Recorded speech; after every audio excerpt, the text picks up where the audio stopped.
Hi, hello. Thank you very much for your time here. Well, let me show you a new element. The new element is relative layout. Okay, relative layout is a element. Very, I think it's very easy to understand what happened because the name is very. You have a good description with the name, so you don't have to think too much. So let me show you. Okay, here in the remember we have the XML file, but we are working in this moment with the interface. Okay, but we have the option to work with code. If we go to the linear layout, we can write here in linear just a new word. The new word is relative. Okay, if you see, we have the element here. I will put that relative. Okay, I will select, but we have a detail here. If you see the orientation is the line number 7, we can delete it. Okay, so yeah, we have no problem with that. We save the file and let's go to the design. If we see, we have all the elements, we can say, in the same space. Okay, the edit text, the button, and the text view. Okay, actually, remember you have the blueprint here, and you can see like if you are using X-ray. Okay, for if you want to use the Android application and maybe we can miss something, well, you can use the blueprint and it's very descriptive with that. Okay, if you see here, we have the edit text at the top, but at the same time we have the button, but at the same time we have the text view. Okay, what happened? Well, let's see. When you are using relative layout is very similar with constraint layout. If you remember, when we are using constraint layout, we need to define the space and the relationship between elements. In this case, is the same. Okay, we can say at the beginning when we are using Android, okay, we have elements, very common elements to work. We have linear layout and relative layout. Okay, we have two options for we can say 90% of the interfaces. They use linear layout or relative layout. Okay, but relative layout have some issues. Okay, about a lot of things, but well, trying to be brief about the it's not the memory, but well, sometimes when you don't have a great definition, you will have problems with the memory. Okay, but like I said before, we have a lot of issues. Okay, some issues with relative layout, but in the past the developers like you and me, we need to create solutions. Okay, we need to create and define solutions to avoid that problems.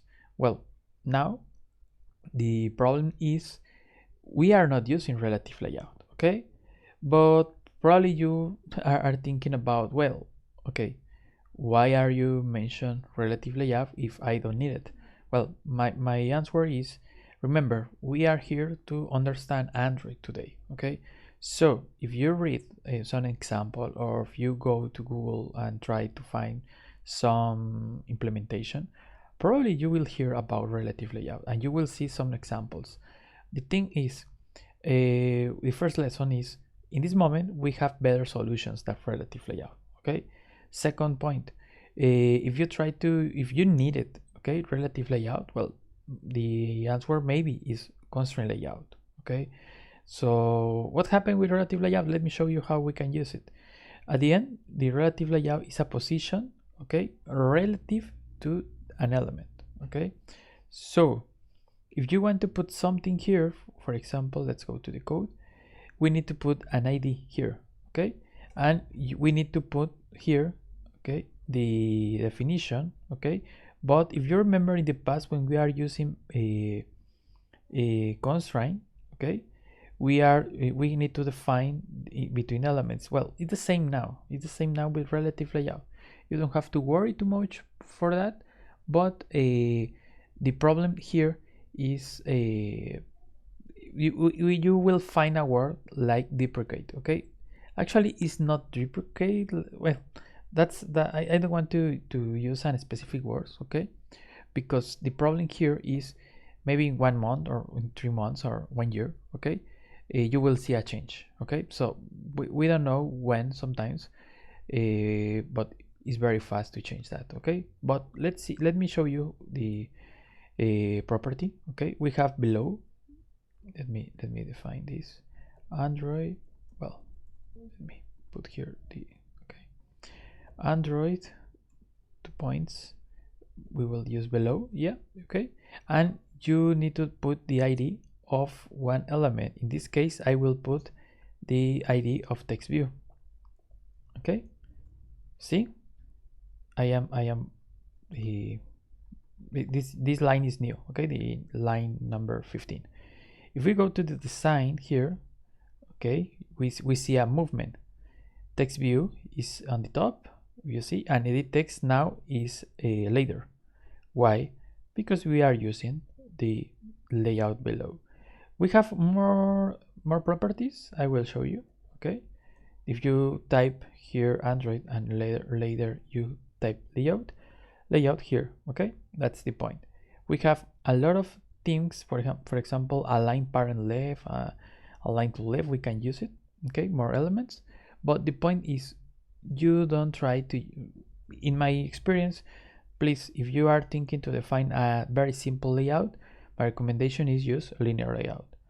But if you need to put an element in a specific or with a very weird combination or complex combination in the user interface, well, the recommendation is please use constraint layout. Okay, so well, actually, if you see, this lesson is too theoretical. Okay, let me change relative and linear, because we don't need to use too much time to learn about relative layout, because at the end, when you are working like Android developer, you will see you don't need it, okay, too much.